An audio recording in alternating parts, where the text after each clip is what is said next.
resilience, environmental resilience, social resilience, and on with that.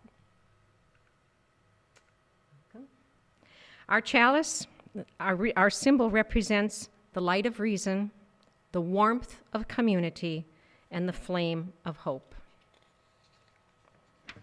Love is at the center of everything that we do, building resilience. We draw on our principles which surround our theme of love. You might notice when you came in today or when you leave today, we're expanding on that on the bulletin board to the left as you exit of what all these things mean. This month we'll be talking about,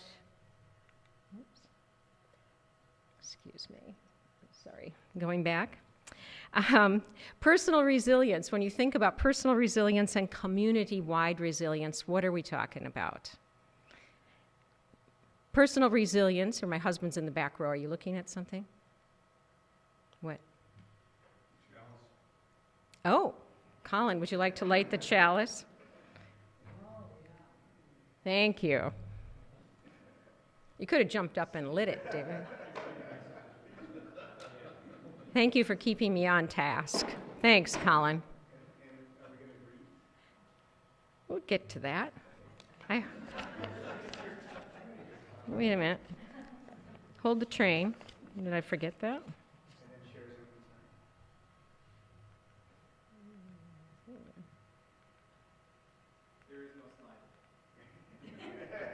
I must have gotten a little wild deleting. Okay, just in my defense, we had grandchildren overnight last night. So you know what the day was like, and you know from there. Okay, I'm going to pause right there, and we will take a second to greet each other, and then we'll move on to joys and concerns.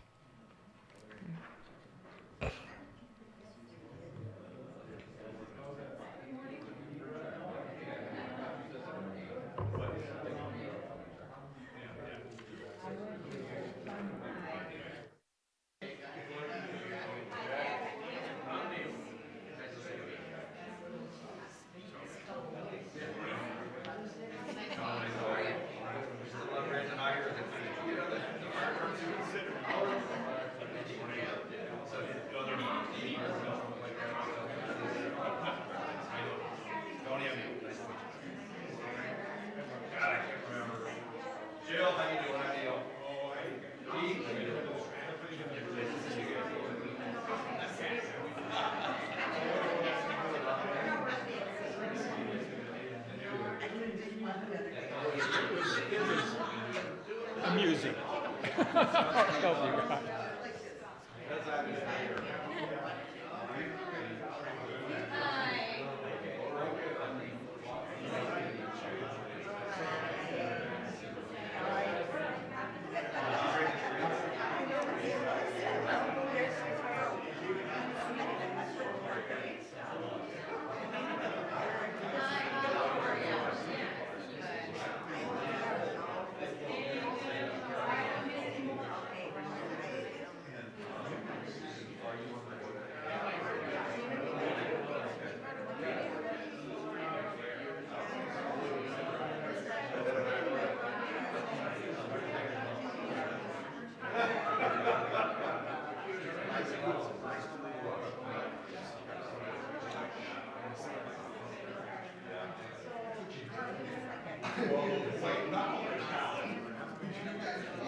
So part of my strategy is that you guys will watch and say, my God, I could do that. There you go. So sign right up if you got something interesting to talk about. Next, we'll move on to joys and concerns. Mr. Dodge, you must have something to say here.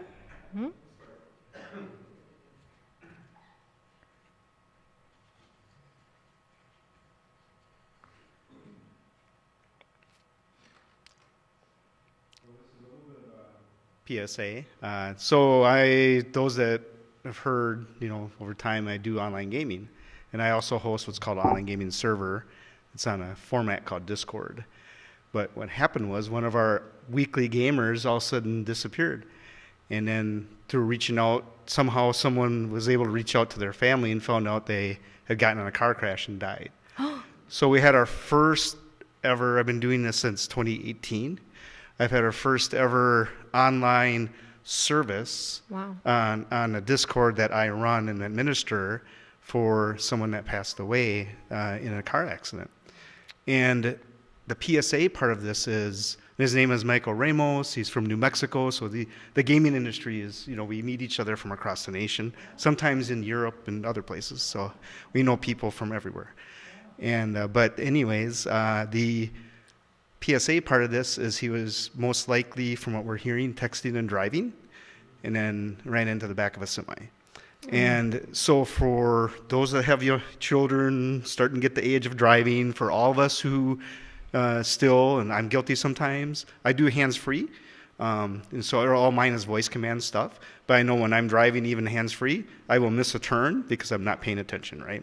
So this is just a PSA to all of us: be careful when doing anything with your phone when driving, because this one had extreme circumstances that were, no return type of issue. So the second thing I want to announce, just share, is the positive, I want to bring every once in a while, is that next Wednesday, I have one of the biggest, I administer since 2007, one of the largest math competitions in the state of Minnesota.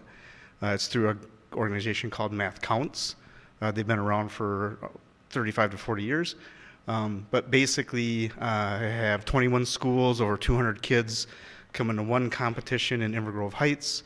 And we have to process 9,000 questions in 2 hours and then give awards out. So it takes like a massive 40-person, and a lot of the people that are volunteering for this are all engineers, technicians within the field of engineering. So it's just all of us giving back. But it's a wonderful program that brought together many years ago, decades ago, teachers and engineers. They got together and created this Math Counts program. And I just have been using this as part of trying to make sure there's an equitable way for, I call them mathletes, to express themselves outside of school. So here's to that. That's awesome. Your son? Oh, fun. I started it here in River Falls when my son was in middle school, so I got it initiated here too. So. Nice. Who knew that you had all these things going on? It sounds like skills that would be the makings of a great board member.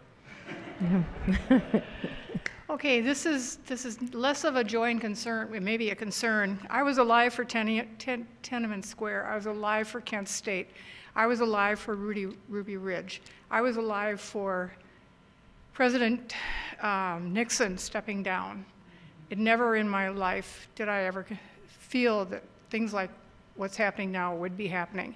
My ask of you is to start journaling, because your feelings, your reactions are very important. And somebody in the future, McCullough's kids might write a history. They need us to reflect what's happening. It's not the newspapers that are going to do it.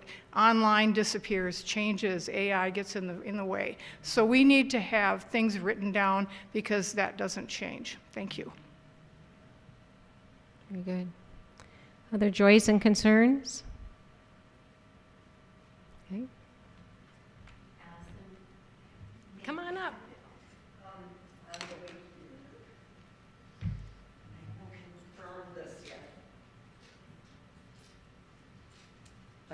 On the way here, I heard on the radio that Liam and his father are back home.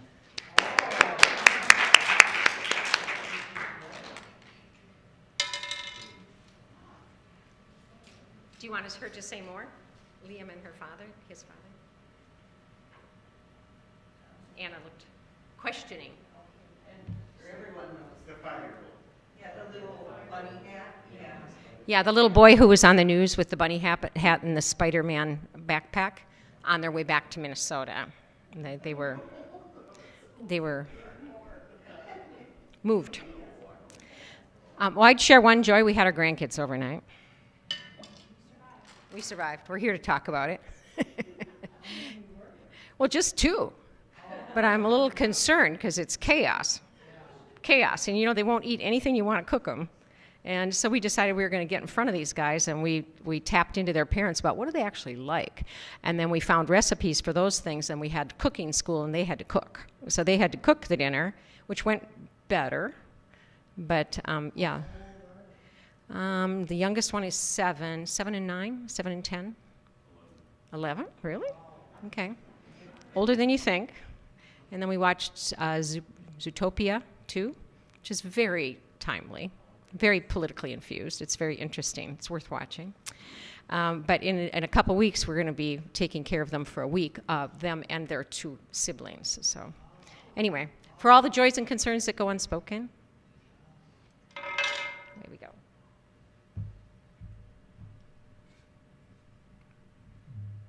Okay. When we think about our principles, and we try to identify around the circle which principles really speak to what we're going to be speaking about today. We'll talk about that. When we think about resilience, I think about resilience being both building your personal resilience, but how do we as a community build resilience? What does that look like? That's what we're going to be talking about today, is building long-term entrenched community resilience. Personal resilience is the individual's ability to adapt to adversity, stress, and trauma, utilizing mental, emotional, and physical strength to recover. And during these times, you can kind of feel yourself needing to do things to continue to build your own personal resilience. Our community resilience is the collective capacity of a group of people to withstand shocks, maintain core functions, and thrive together through collaboration and shared resources. When I took a look at our principles and looked at which principles really tie into this topic this month, please join in with your thoughts. I highlighted interdependence because we honor the interdependent web of all existence and acknowledge our place in it, that we really, through resilience, we need to have interdependence in order to be resilient. That's what I was thinking. Transformation, we adapt to the changing world. If we are resilient as a community, we can better adapt to the things that are coming at us. And equity, we declare that every person is inherently worthy and has the right to flourish with dignity, love, and compassion. And when we think of resilience, if you don't have that equity, you can't really be resilient. So what's the issue here? The American condition. Why are we talking about it? And today we're going to be talking about blue zones. And by the time you leave here, you'll know a lot about what a blue zone is and why are we talking about it and why should you care. But we have a problem here in the United States of America. First off, when you think about a healthy community, having a healthy community is inextricably linked to our economics. We cannot have social economic success unless we have a healthy community. We need healthy workers. We need each other. So things happened with COVID-19, and we saw that. That was really exposed without the health and without the access to healthy people. We're seeing that right now with people not wanting to leave their homes. They don't feel healthy. They don't feel safe, which is the threshold of health, feeling safe. They don't feel safe, so they're not leaving their homes, and what's that doing to our economy? So in the United States, we are at a clear disadvantage. When you look across the globe, the United States stands out for how bad we are. We have higher rates of health-related issues, from diabetes to alcohol-related car crashes. This affects companies' costs. We're not healthy.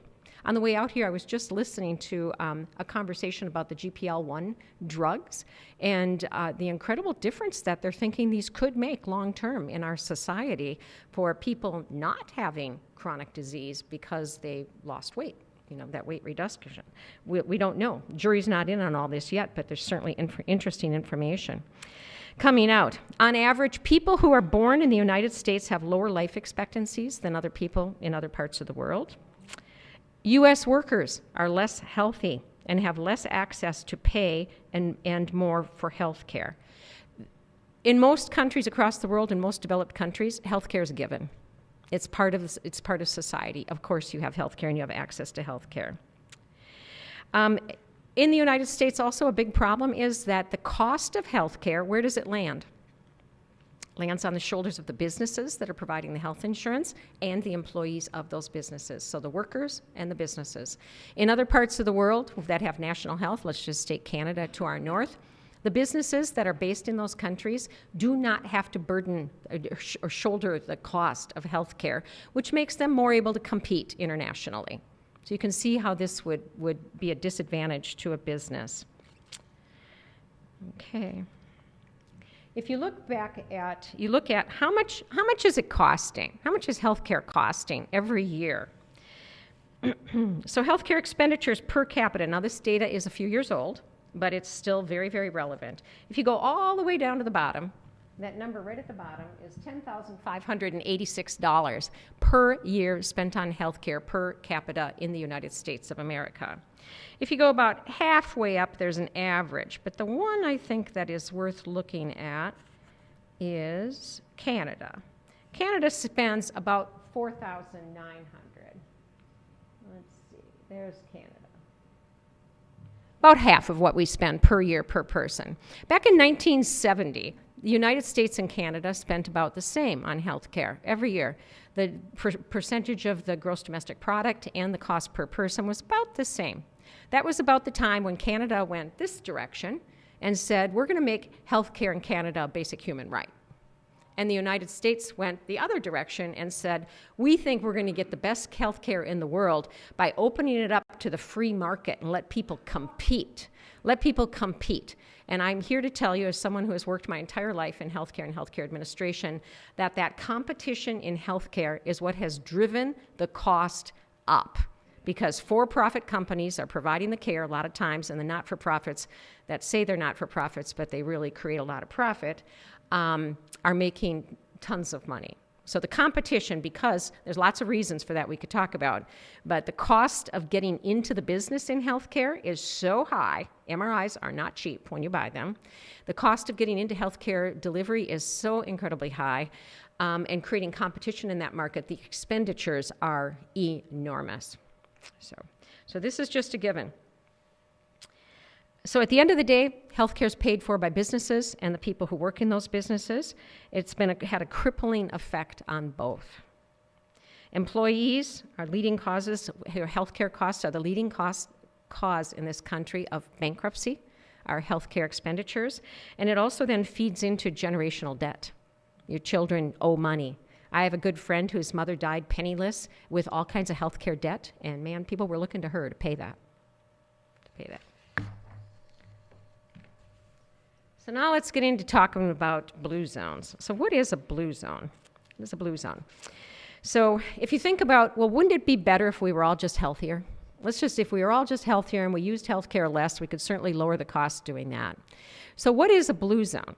So back in about the year 2000, between 2000 and 2005, there was a couple of gentlemen, Gianni Pess and Michael Polane, who worked for National Geographic. And they, along with another gentleman who joined them, Dan Buettner, who became more famous around blue zones, did the research. And what they were looking for was they were looking across the globe at where do people live long and live very healthy lives. Not only do they live to be 100, they live long, but they're very healthy and they're very happy in those later years. So where are these places? So they searched out around the world, and the blue dots that you see are what we call blue zones. They called them blue zones because they happened to be holding a blue marker in their hand when they had a world map and they started circling where the data was pointing them of where people lived a long time. So 2005, Dan Buettner and his brother Nick, they're both from St. Paul, and their parents still live there. The whole thing kind of exploded at that point. Dan wrote a cover story for National Geographic, and that's when it really became open to the world. In 2005, Dan Buettner trademarked the name Blue Zones, and he started an entire business around blue zones. You'll hear more about that later. So I was interested in this. I'd read the article, and I thought, well, this is really, really interesting. And at that time, I was an administrator at Fairview Health Services in downtown Minneapolis. Shortly after that was when I decided to run for state senate and didn't win, and then ended up being CEO at Western Wisconsin Health, what was then Baldwin Area Medical Center. And Baldwin Area Medical Center was in a not a healthy place, financially or just business-wise, wasn't in a healthy place. And one of the thoughts I had was, in order to differentiate ourselves in the market and remain independent, we need to do things differently. We need to really focus on different things than most healthcare organizations focus on. And coming from one of the large systems in the Twin Cities, I knew what was generating revenue, and revenue was the focus. And Fairview, Alina, Mayo, Minnesota is blessed, in Wisconsin with just excellent health care. We have some of the best healthcare systems in the world are right here at our feet, which is great. But they're all big businesses. And at that time, in Fairview Health Services, if you had a proposal and it didn't generate, they called it the 15% hurdle rate. If we weren't going to make 15% on it, then don't bring it to the table. We're not going to do that. And one of my desires, actually, one of the reasons I decided to go to Baldwin was there was no such thing as a hurdle rate. And if I had said that out loud, no one would have known what I was talking about. So we could do different things in a small place. And that's important because we can do different things in a small place. So I decided, what if I took the concepts of blue zones and baked them into this organization? And what would that look like? How do you do what you can with what you have where you are, as Teddy Roosevelt frequently said. So first, let's take a look at these places. Where are they? The first one that they took a look at was Sardinia, which is just off the coast of Italy. It's an island. In Sardinia has the world's longest living men. It's a community of shepherds. They're outside a lot. They walk on average 5 miles a day with their animals. Their diet is mainly plant-based, meat on special occasions only. They drink wine every day, moderately. Moderately is the key word there. The variety of wine they drink, which is interesting, I don't know how to pronounce this, Cannonau? Any wine buffs in the Cannonau wine? Has 2 to 3 times the level of artery scrubbing flavonoids as other wines. We discovered that. So it wasn't just wine, it was their wine, which was interesting. The next one is Okinawa, Japan. And in Okinawa, Japan, they have the longest living women. The tradition in Japan is when you're born, it is to form a moai, which provides a secure social network. The moai is assigned at age 5. You're assigned into a moai, and that group of people lend financial and emotional support in times of need. They always know, the children of Okinawa, Japan, always know there's somebody there looking out for them. They already have a circle. They also, in Okinawa, subscribe to something called Hara-Hachi-Bu. And Hara-Hachi-Bu, which is their mantra, is stop eating when you're 80% full. Don't wait till you're stuffed. Do you ever, we all do this, right? You're like, oh, I just ate too much of that, especially if it's chocolate torte. But this Hara-Hachi-Bu is like, stop. Make yourself stop. Stop. I tell my kids, eat when you're hungry, eat good food. Stop eating when you're not hungry anymore, not when you're full. Stop eating when you're not hungry anymore. And in Okinawa, Japan, there's a strong sense of purpose. Why are we here? What are we doing? The next one is Loma Linda, California. Now, what would you think is special about Loma Linda, California?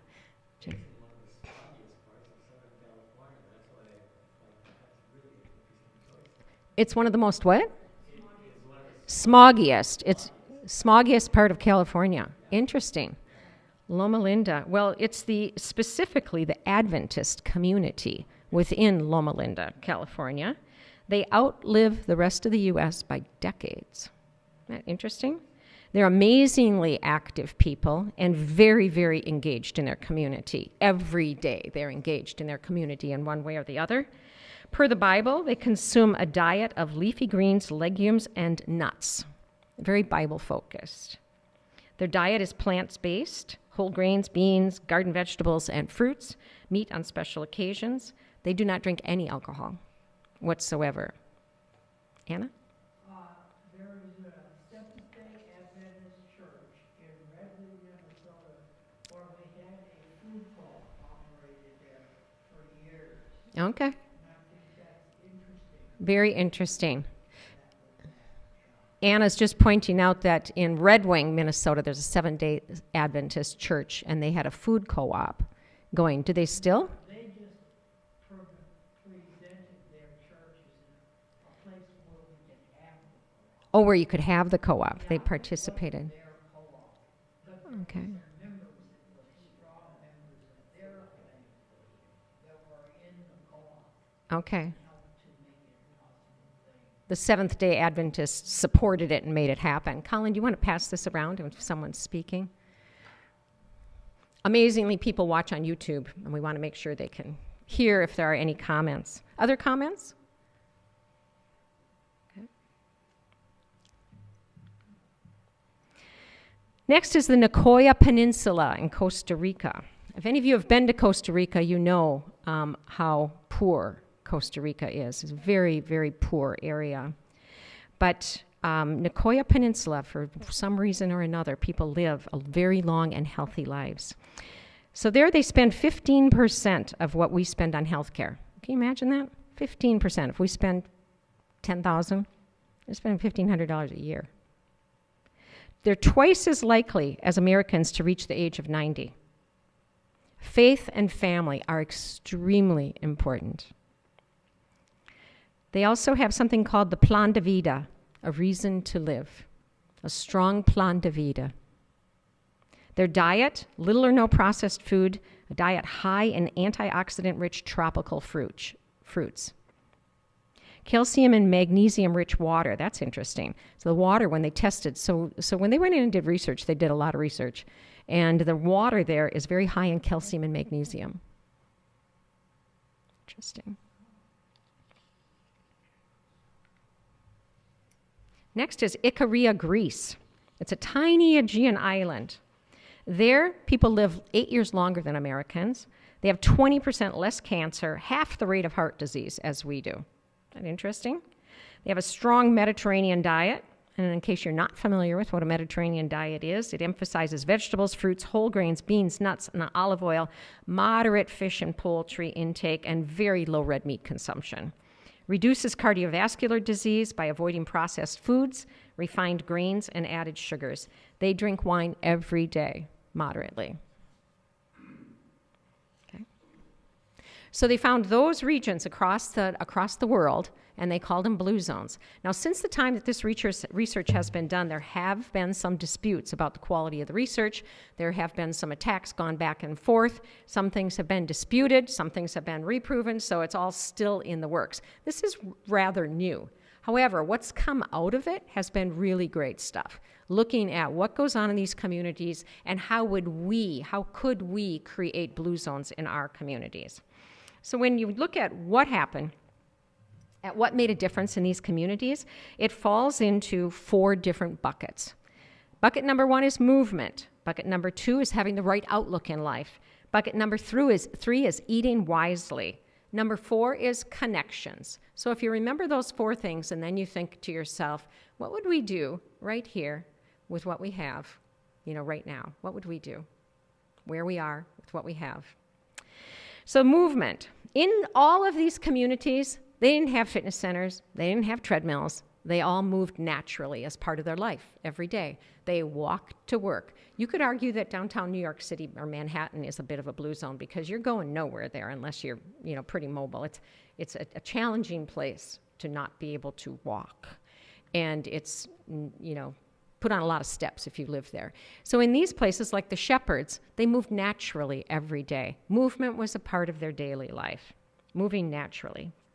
Having the right outlook, finding purpose, 2 things. Having a strong sense of purpose in your life, who you are, what are you here for, what am I here for, and how am I making a difference in this world?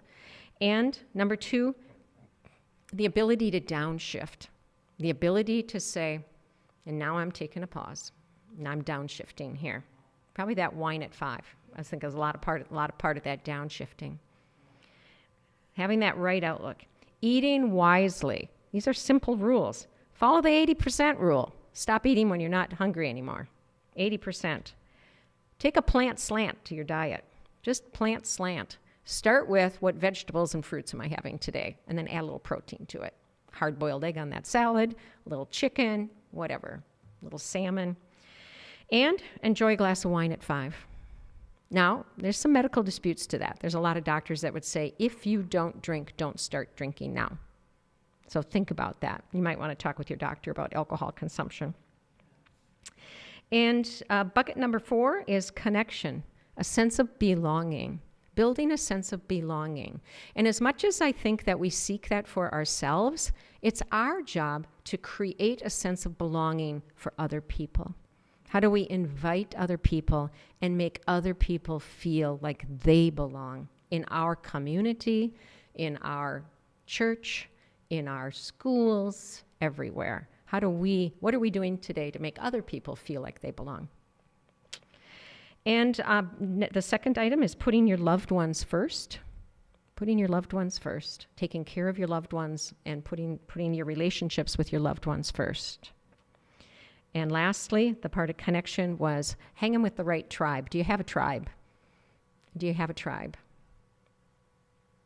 It's interesting, the difference, and those of you who are in education, like this math group, that's a tribe. That's a group that gives those kids a sense of belonging, and it creates a tribe for them. So what's your tribe, and how do you help to facilitate tribes for other people, which then leads to that sense of belonging, right? Connections. So that's the dial. And when you think about what are we doing now and what can we do around this circle in the long run for our community, what would that look like?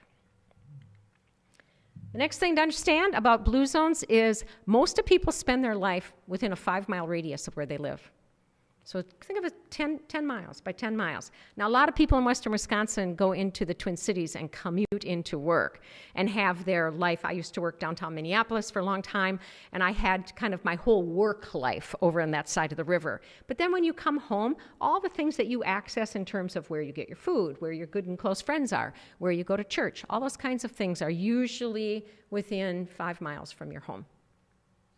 So looking at this is important because if we're going to create community resilience, this is the sphere that we look in. What can we make happen within this radius? So thinking again, if we have a sphere of concern, I love this slide that Sarah O'Neill shared with us.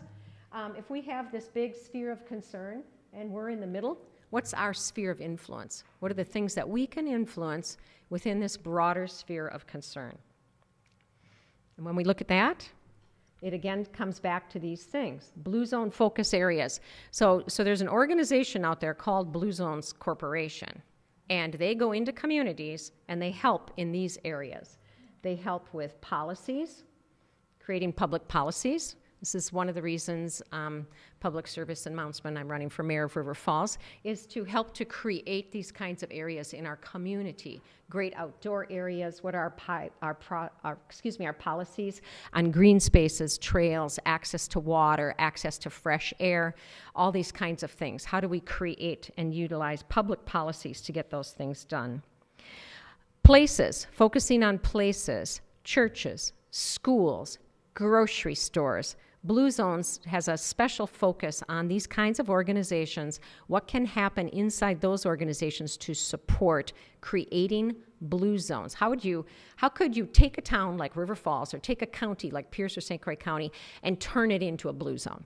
That's the idea. What would that look like? We did that at Western Wisconsin Health. We created a healthcare organization that is a little micro blue zone. And I define blue zone is a place where you make the healthy thing to do the easy thing to do.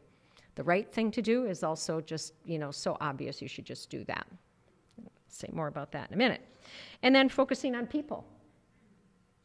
Focusing on how do we help people develop a stronger sense of purpose? How do we help people identify a group that they can stick with, kind of find their tribe? How do we help children? What if we had Moais? What if every child had a connection point? And it's interesting, do you know during the pandemic when we saw so many good things happening?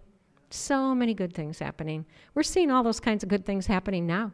With the stress on the immigrants, we're seeing connections between immigrant families and people they never would have crossed paths with. And yet we're creating these tight bonds. What if we had done that to begin with? And we do, in some situations when immigrants arrive, they connect with the church. And that kind of creates that moai for them. But what if we were more thoughtful in every way with children, families when they enter a community, and having people feel that very, very strong sense of belonging. So 3 focus areas we can change. What are things we can change? We can change public policy. We can change how places, different organizations, buildings, facilities, businesses, how they structure their work. And we can work individually with people on health and wellness. So again, going back to a healthy community is a prosperous community. The healthier you are, the more prosperous the community will be. Blue Zones works across all of these things. If we really look at a healthy economy and a healthy environment and healthy people. So Blue Zones, what they do is they come in and they empower everyone everywhere to live better, stronger. The long-term goal is, if you look at the continuum, the population continuum, down here we have a handful of people that no matter what happens, they're going to be healthy, right? There's a small group of people, they're just healthy, they do the right thing, they're eating healthy, they've got great genetics, and they're going to be healthy. They're right here. We have a big group of people who are at risk. Have you ever gone to the doctor and had the doctor say, yeah, your blood sugar's a little borderline, and maybe you should think about going on some medications. We have that whole group of people here. And then we have the people with chronic disease who are themselves not able to participate in society to their maximum ability, and they create this huge financial requirement for health care. What if we change that? So the big ball was healthy people. People just living healthy, doing everything in their control to live healthier. If you look at the statistics, about 20% of how healthy you are is due to your genetics. About 80% of your health is due to the choices you make every day about your lifestyle, what you're eating, how you're living. So what if we took this big ball and reduced it down to this size by modifying risk factors, and then took disease from the big red to a much smaller red? That would lower the disease burden, make everybody healthier. So what Blue Zones does is the Blue Zones Corporation comes into communities and they help communities discern, where are you now? How are things looking now? And what could you do to create a Blue Zone in your region and in your community? And I'm telling you this because there is activity afoot in western Wisconsin. You think, well, that would be nice, right? But who has the money to hire a consultant to come in and do this? And who's going to do that? And who's going to own it? And who's going to pay for it? What would happen? So this is a nationwide consulting company. They're working where all the dots are. They have activities going on all over the country. They're working in work sites and communities. So they'll go specifically into, let's say, a 3M, and they'll work with a big organization, or they'll go in and work with a Chamber of Commerce in a community and say, hey, let's do something here. Well, in western Wisconsin, we are very fortunate that over by Eau Claire and Chippewa, there is a gentleman who is, probably mid-70s, and he has decided to use his amassed wealth to make western Wisconsin healthier and improve the health and well-being of the people of western Wisconsin. They started over in Chippewa and Eau Claire, and then they called one day to my house and asked would I be on the board of directors. They were forming a corporation, and would I start on this board of directors with 4 other people. So there's 5 of us on this board. And through that conversation, it was decided, let's expand our reach a little bit and go all the way over to the St. Croix River. So the span of this project is going to include St. Croix County, Pierce County, and all the way over to Chippewa, Menominee, and the Eau Claire area. And what's going to be happening, and St. Croix County and Pierce County and the Chamber of Commerce for River Falls, so River Falls community, that there is agreement to move ahead with phase 1 of doing a broad-based assessment of health and well-being of this region and what could be done to transform this area to a blue zone. So I think that's pretty exciting stuff. It's happening. It's happening now. Other communities have gone down this path, and one of them is very close to us, Albert Lea, Minnesota. Maybe you've read about this. Albert Lea, Minnesota has been on this adventure for 16 years. And in that time, they've seen a 49% decrease in medical claims cost for city workers. So they focused on city workers. And so they went in and they were focusing on the community, but then within that, specific organizations or populations of people. 2.9 years were added to the lifespans within 1 year of participating in the Blue Zones project. They saw a 48% increase in tourism since 2012. Now that's interesting. Part of it might have been all the publicity they got around doing all this Blue Zones work. I don't know. And then they jumped to 34th place in Minnesota for county health rankings from 4th quartile to the 2nd quartile. So they kind of went from the bottom to up in the top group, which is pretty exciting. In Beach Cities, California, the next one over here, Beach Cities, California, which is a mid-sized community, they saw a 55% reduction in childhood obesity rates, 15% drop in overweight adults, 10% increase in regular exercise, 17% drop in smoking, 12% rise in life evaluation, $72 million in medical cost and lost productivity savings estimated. So you can see the impact. This is getting to be pretty well proven that these changes in communities actually improve the health and well-being of communities for the long run. So what does this look like? So for the first step of Blue Zones interacting with a community is a readiness and feasibility assessment, and that's what we will be launching into. The team from Blue Zones is forming in this region right now. They'll be hiring staff to go out and conduct surveys in various areas. They will be then putting together a recommendation. So this will take 4 to 9 months. So this will be all over the course of 2026. This will be occurring. They'll have focus groups, presentations and events, everything they need to do to just get a feel of what's going on here now, what's happening, what are the possibilities. Then after that, there'll be foundation and planning. There'll be further engagement of the community to create a definitive blueprint. Once that blueprint is formed, then it'll be recommendations. That's the point where, for example, a city council and a mayor would be making a determination of, is this something we should engage in our community to create a blue zone here? Then the next step would be building a sustainability. How do we do that? How do we make the easy thing to do the healthy thing to do, the healthy thing to do the easy thing to do? And it's not that complicated. And I'll give you an example. When we looked at this research in 2008 was when I became friends with Western Wisconsin Health, at that time Baldwin Area Medical Center. And I had always kept a journal and kept a list of things I would do. If you ever read that Dr. Seuss book, If I Ran the Zoo? If I ran the zoo? Well, I used to keep, if I ran the zoo, here's my list of things I would do. And I did that the whole time I was at Fairview. Here's just ideas that you heard about at conferences, ideas that you saw in play. And I had this idea of creating a sustainable healthcare organization. What would it look like? That you can build your health and wellness and sustain your health and wellness in a facility that is itself sustainably built, provided by a care team that's sustainable and focused on things that are upstream to illness, health, wellness, prevention. What would that look like? What would it look like if we really did it? And what would it look like? And we did a lot of those things at Western Wisconsin Health. So it's creating that vision, getting a lot of people, because there's a lot of people who are interested in that, getting the right people on the bus. You've probably heard that term. Getting the dreamers on the bus, people who had a vision and wanted to do that.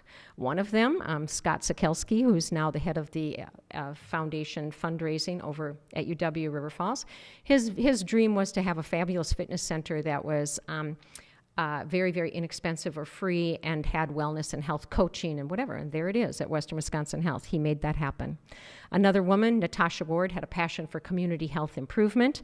She led that and made that happen, improving the health of the community and having a healthcare organization that provided services and did things in the community that continually focused on how do we improve school lunches, how do we improve nutrition, all these things. Lynn Hooskamp, our own member here, was hired at Western Wisconsin Health, and she led the development of something called Simple Health, which is helping individual people figure out what's going on with themselves, health and wellness, and make the lifestyle changes to build a healthier tomorrow for themselves. And how do you do that? It's hard work. It's really hard work. And to do that, that work on yourself and improve your choices and make the lifestyle changes that you need to make. So we did that. In building the building, we looked at what would it look like to create a little blue zone here? Well, first we would be environmentally sustainable. That was, over here, environmental sustainability. But creating a healthy environment, we want healthy air, really healthy air. Hospitals in general have really healthy air. They're required to have a very high number of air exchanges in all the treatment rooms and particularly in the operating rooms. But healthy air, having access to daylight and having access to views and sunlight. Everyone who works at Western Wisconsin Health has access to at least daylight, and most people have access to a view out of windows. If I'm working in a cubicle in a business office, it's on the second floor, and it's all windows all the way around, so I can look up from my desk and I can see the clouds in the sky. I can see the daylight. If I'm in the operating rooms, I look out the door and I see big windows at the end of the hall with daylight streaming in. There's daylight everywhere. Another thing on our dream board, we called it, we had yellow sticky notes on the basement wall with if we were the best, if we had it just how we wanted, if we had the healthiest building in the world, what would it have? We'd have really good food really cheap. So we created something called the Eatery. And if you go to Western Wisconsin Health, it's really good food, really cheap. It's funny, I was with one of our kids who was having surgery up at United Hospital. And you know how you just shoot the breeze with the staff? They didn't know who I was. I was Gretchen's mother. And I said, with you, how do you like working here? Whatever. Oh, she said, it's good. And I said, well, I know the doctor, the cardiologist, and she said something about, well, he goes out to Western Wisconsin. I said, oh, yeah, I'm familiar with that organization. She said, oh, he loves going there. He loves going there. Every time he comes home, he says how great the food is. The food is. So the food there's no deep fat fryer. All the food is healthy. The pizza has cauliflower crust. There's no soda in the building. We don't sell it. We don't serve it. It's all healthy food. The coffee's free because coffee's actually pretty good for you. There's no candy in the vending machines. It's only healthy options. And that's what a blue zone is. You do it if you have a house full of children, you create a blue zone in your refrigerator. It's only full of healthy food. That's all the choices there are. I'm sorry. There's no candy bars in there, although I do have a cookie jar. And so creating that environment. We built the building on purpose, so the elevator's hard to get to. It's not that hard. If you come in the front door and you're in a wheelchair and you need to go to the second floor, the only things that are up there are business office and whatever. But if you needed to go up there, the elevator is straight down the hall. But if I'm staff person and I need to scoot up to see the CEO or the CFO or somebody, the steps are just a lot closer and a lot easier. So you make that healthy thing to do the easy thing to do. Just the healthy thing to do the easy thing. And you think about doing that in your home as well. So you can do it on a microcosm, but what does it look like then if you do it on a community-wide? And these communities have taken that on, and that is the journey that we are about to begin. So the goals would be to engage and educate and mobilize local leaders and residents. You got to get leadership on board with doing this kind of thing. Evaluate the community's current state and well-being and readiness. Identify the highest priority challenges and gaps. So do an assessment, and then what are we going to focus on? What are the most important things that we're going to focus on to improve the health and well-being of this community? And then they'll produce and present a Blue Zones transformation plan. So they're going to do this assessment and present the plan. The plan will end up getting presented probably at the county level and at the city level. They're not focusing on all the cities in the region. River Falls is one of the communities they will be focusing on. And there we go. So that's happening. So going back to this sphere of influence, our sphere of concern is we want to be building a resilient community. And then what is our sphere of influence? What can we do here and do now with what we have? So I think about this is great stuff that this Blue Zones activity is happening in the region, but also for our organization, UUSRF, what could we do here? What could we do here? Wendy, grab the mic over there. Bob, you're going to get accused of being a Donald Trump impersonator if you don't open your eyes. So one thing that you could do here would be to play host to informational sessions to invite the community to find out what this is. Mm-hmm. And also, for myself, I could talk to Michael Kalo and Claire McCarty, who are on the Pierce County board, about the Blue Zone.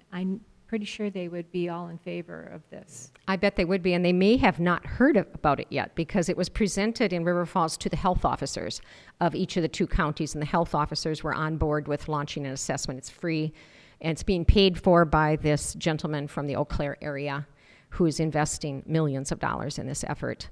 And so the county won't probably say no to an assessment, right? But they may not have gotten a briefing on it yet. This is pretty hot off the press. Yeah, it's hard to say no to free money. Yeah. Thanks. Other thoughts or comments? What would a blue zone look like here?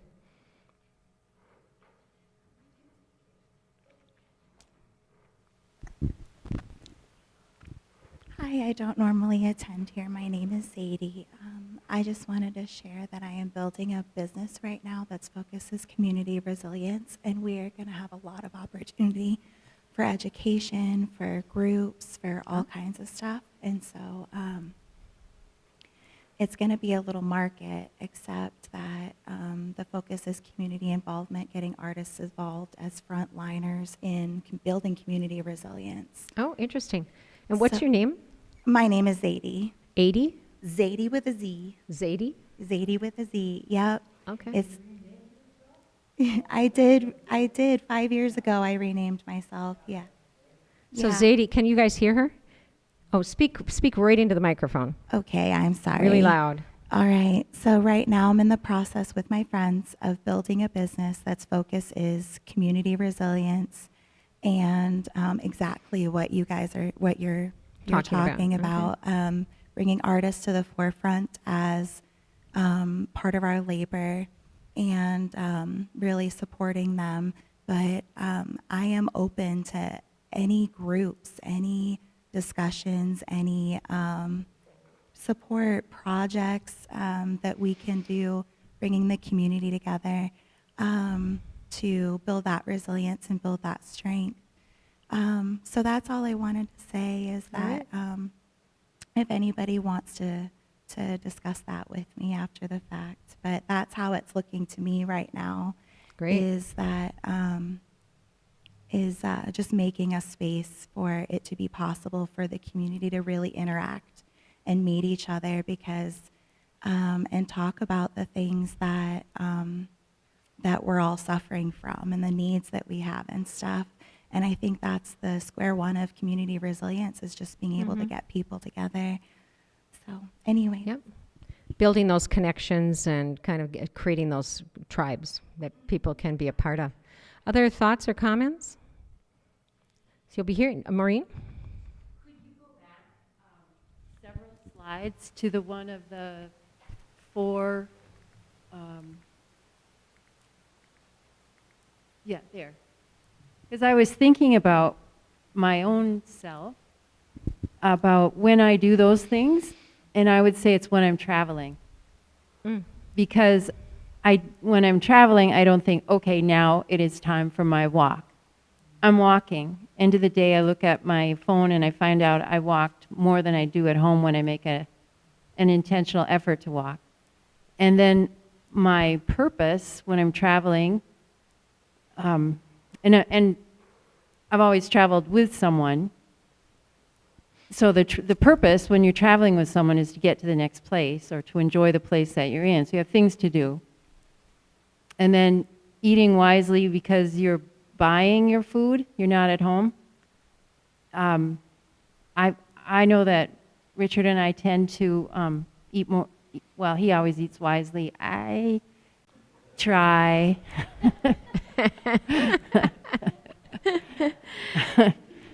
But I do eat more wisely when I'm traveling. And then the connection is, I would say, and maybe Richard would disagree, but I think we connect best when we're traveling because we have a common purpose. And we're trying to keep each other happy and on the way and on the road and everything. And he's my loved one. And then if we're running into people, they are kind of our tribe. Either we're going to visit them or they're people that we fall in with because we're interested in seeing the same landmark or whatever. And then so I was thinking about that, and I think I can't travel all the time. I travel very little these days. But how could I make changes so that my life is more like I'm traveling? Yeah. It's kind of the travels are a temporary blue zone. And how do you build those things into every single day? Right, right. That's a good way to put it. Temporary blue zone. Yeah. A moving blue zone. Moving. It is. It's fun to think about, and it's not that challenging. I mean, it really came from pulling together the right people and letting them generate their ideas at Western Wisconsin Health of what they would incorporate. And it doesn't have to cost money. I, in the past, have given talks called Blue Zone on a Dime to other healthcare organizations. You don't have to spend a lot of money to do these things. Mr. Emberger. While browsing the internet, I bumped into a couple of websites which offer the type of exercises practiced by Japanese elderly people. And it turns out that the nation of Japan has the highest per capita percentage of 100-year-old people who are still bumping along. So if you happen to be elderly and you need some recuperative exercises, why, look for those sites. Elderly Japanese exercises. There's 6 or 8 different kind of ones. They involve Tai Chi-like movement, careful walking, and so forth. All right. So travel to Japan. Okay. Getting out of there. Which slide? Tell me when.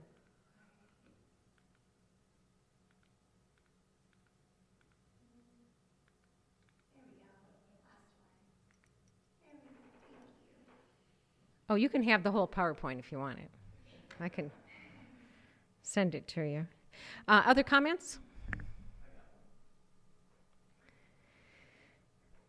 I read a book that was very interesting, and it was kind of based on a lot of the stuff that you're saying up here, and it was by Dr. Peter Attia, Okay. and it was called Outlived.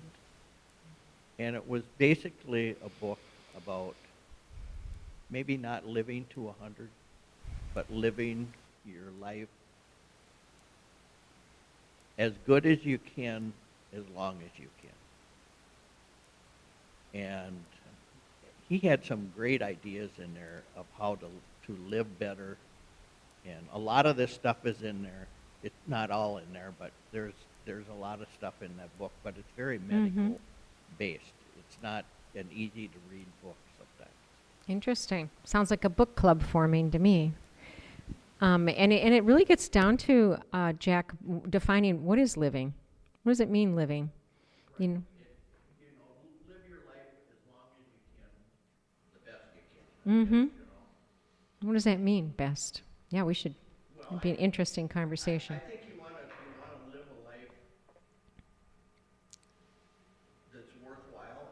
And I think when you get to a point in your life, maybe you're not happy about it anymore. Yeah.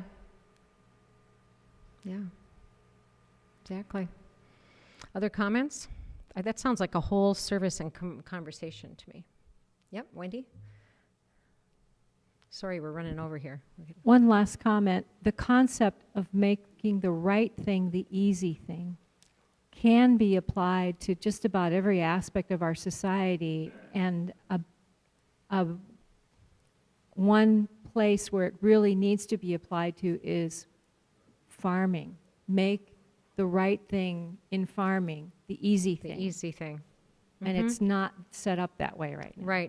Right, and that's part of what our government should do, is make the right thing the easy thing. You can farm the right way because the regulations, and that's where it gets at the public policy, that whole chunk of work. What are the public policies that should be in place to make the right thing to do the easy thing to do? If you think about that, and you're right, you can scale that up to, it can be applied to anything. It can be applied to education, it can be applied to healthcare, it can be applied to farming, it can be applied to business. How do we do that? And that's why government is so important. It's so important because that can't, it's, needs to be manipulated in the correct direction. All right. Anybody else? Okay. If not, then I'm going to move on to our announcements. We have coming up next week, Touching Grass in Tang Dynasty China with Shinko Rick Sloan. If you haven't heard him, very interesting conversation, should be.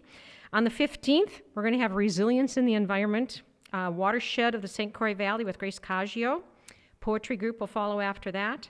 The 22nd, Prescott Berg is going to be talking about resilience in Vietnam and what happened there after the U.S. left. And then in March, we start a new theme called Paying Attention. Our first speaker will be Chad Snyder, who's a UU minister from Minnesota, will be coming over to share the service with us. Other announcements, if you are interested, if you're interested in presenting a service, talk to one of the members of the board. On the bulletin board out here, part of what we've put up is our mission, vision, values, our principles.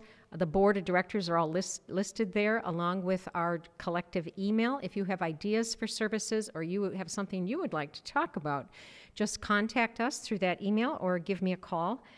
I'd be happy to do that. If you would like to volunteer, if you would like to be one of the people who learns how to do what Jonathan is doing in the booth with all the tech and managing tech around here, if you would like to be on the list of people who opens the facility and closes it up after service to make sure things are taken care of, or if you would like to volunteer to bring snacks on Sunday, there's a list on the refrigerator for that. So you can just sign up there if you're interested in doing that. So there's a ton of treats today because Sue brought a lot of treats that were left from a large gathering you had, right, Sue?